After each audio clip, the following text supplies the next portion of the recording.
भोपाल के एक पुराने चौराहे पर जहाँ मध्यम वर्गीय परिवार रहते थे, सड़क किनारे एक छोटा सा ठेला होता था। उस पर बोर्ड लगा था, मुन्ना एग राइस, केवल 20 रुपए। इसी ठेले को ओम प्रकाश नाम के एक 50 वर्षीय व्यक्ति चलाते थे।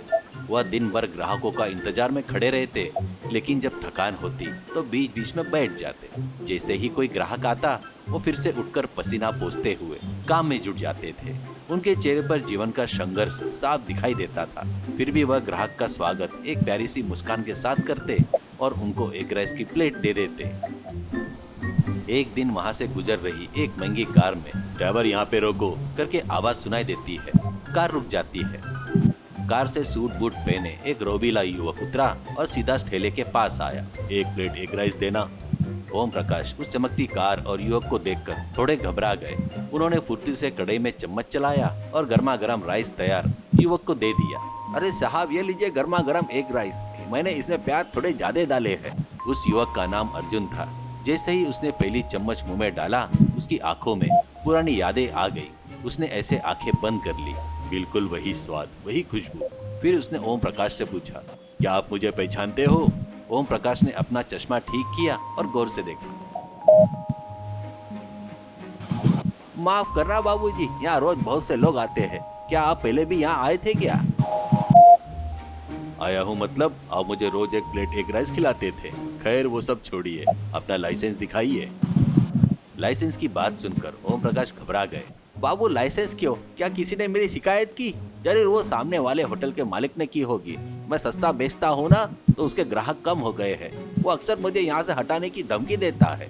वैसे धमकियों से डर गया तो व्यापार कैसे करेंगे बेटा?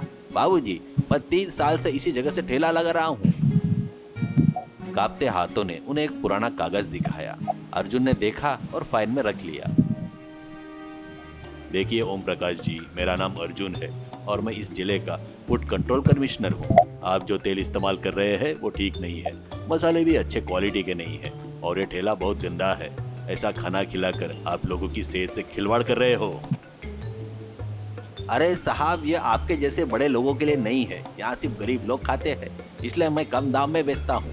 पुराना ठेला है, थोड़ा गंदा दिखता है, पर मेरे पास नए खरीदने की हैसियत नहीं है बेटा। इस बार माफ कर दीजिए। मैं आज घर जाकर एक साबुन खरीद कर साबुन से गाड़ी को अच्छे से साफ कर दूंगा। इस गरीब को माफ कर दीजिए साहब। सस्ता होने का मतलब ये नहीं कि आप खराब खाना खिलाए। इससे बीमारियां हो सकती है, इसलिए मैं आपका ठेला सीज कर रहा हूँ। अर्जुन ने अपने असिस्टेंट माधव को बुलाया और माधव को ठेले को ऑफिस के यार्ड में ले जाने का आदेश दिया।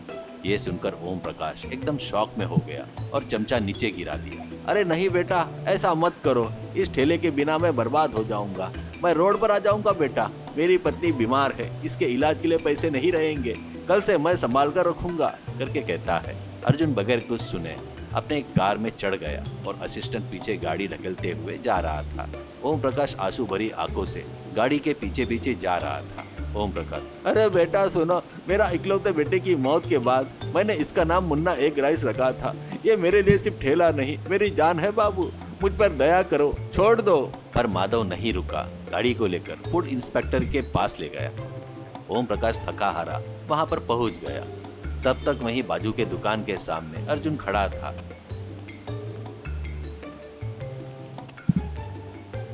अरे बाबू, मुझे जेल में डालोगे क्या? गलती किया हूँ, गरीब हूँ। गाड़ी की सिवा मेरे पास जीने के लिए और कोई रास्ता नहीं है। तभी अर्जुन ने मुस्कुराते हुए ओम प्रकाश के कंधे पर हाथ रखा। उनके हाथ में एक चाबी थमा दी। अब अर्जुन की आवाज में शक्ति नहीं बल्कि अपनापन था। अंकल, 20 साल पहले की बात याद कीजिए। एक छोटा बच्चा फटे हुए स्कूल बैग से पुराने कपड़ों में भूखा रोते हुए आता था।